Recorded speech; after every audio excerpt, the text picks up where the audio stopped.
ایک روز حضور صلی اللہ علیہ وسلم بیت اللہ میں نماز پڑھ رہے تھے کہ عقبہ بن ابی معیط آیا اور آتی ہی اپنی چادر اتار کر رسول اللہ صلی اللہ علیہ وسلم کے گلے مبارک میں ڈال دی اور پیچ در پیچ دینے شروع کر دیے۔ آپ صلی اللہ علیہ وسلم کا دم گھٹنے لگا۔ اتنے میں ابو بکر صدیق رضی اللہ عنہ کو پتہ چلا تو وہ تشریف لائی اور دھکے دے کر اس ملعون کو ہٹا دیا۔ کفار نے آپ کو طرح طرح کی تکلیفیں دی، کبھی جسم اطہر پر نجاستیں ڈالی، کبھی گلے میں پھندا ڈال کر کھینچا، گھر کے دروازے کے سامنے کانٹے بچھائے تاکہ صبح سویرے جب آپ یا آپ کے بچے باہر نکلے تو کوئی کانٹا پاؤں میں چھپ جائیں۔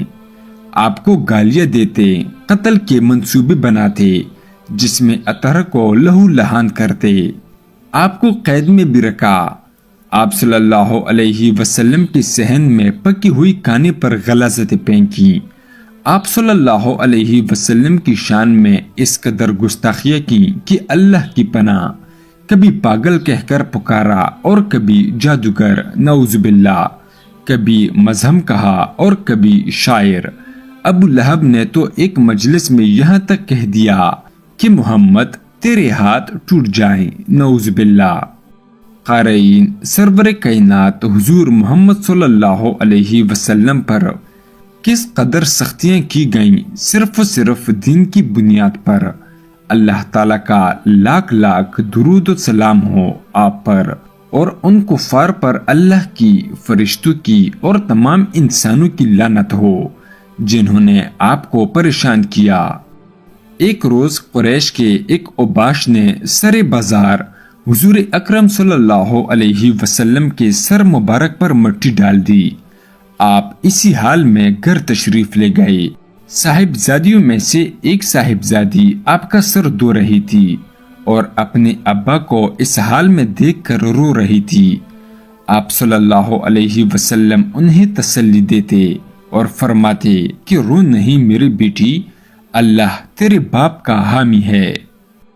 ابو لہب کے خبث باطن کا یہ حال تھا کہ جب رسول اللہ صلی اللہ علیہ وسلم کے صاحبزادے حضرت قاسم کے بعد دوسرے صاحبزادے حضرت عبداللہ کا بھی انتقال ہو گیا تو یہ اپنی بھتیجے کے غم میں شریک ہونے کے بجائے خوشی خوشی دوڑتا ہوا قریش کے سرداروں کے پاس پہنچا اور ان کو خبر دی کہ لو، آج محمد بے نام و نشان ہو گئے۔ نبوت سے پہلے نبی اکرم صلی اللہ علیہ وسلم کی دو صاحبزادیاں ابو لہب کے دو بیٹوں عتبہ اور عتیبہ سے بیاہ ہوئی تھیں۔ نبوت کے بعد جب حضور اکرم صلی اللہ علیہ وسلم نے اسلام کی دعوت دینا شروع کی تو اس شخص نے اپنے دونوں بیٹوں سے کہا، میرے لیے تم سے ملنا حرام ہے اگر تم محمد کی بیٹیوں کو طلاق نہ دے دو۔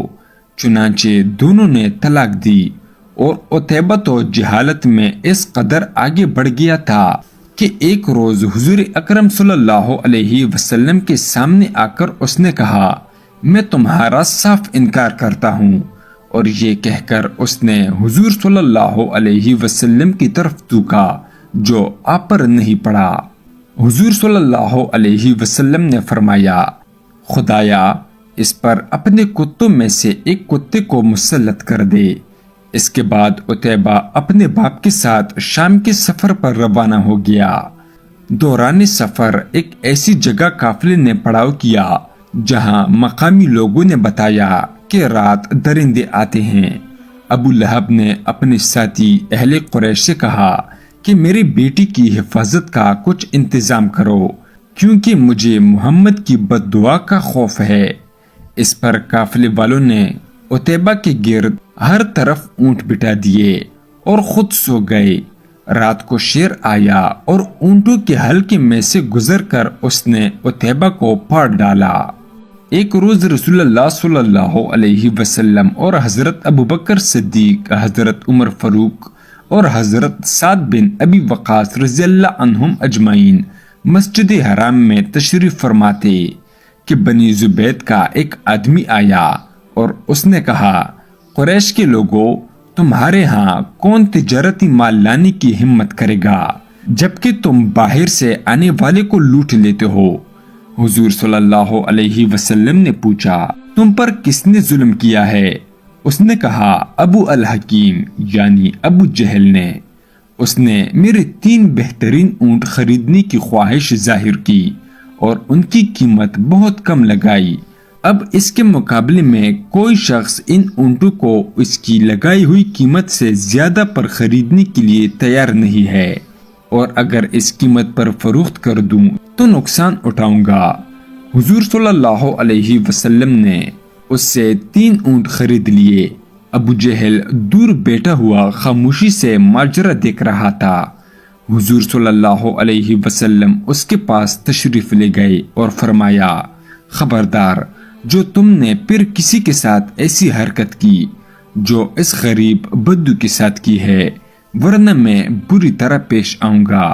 مشرکین جو وہاں موجود تھے ابو جہل کو شرم دلانے لگے کہ تم نے محمد کے سامنے ایسی کمزوری دکھائی کہ شبہ ہوتا ہے کہ شاید تم ان کی پیروی اختیار کرنے والے ہو۔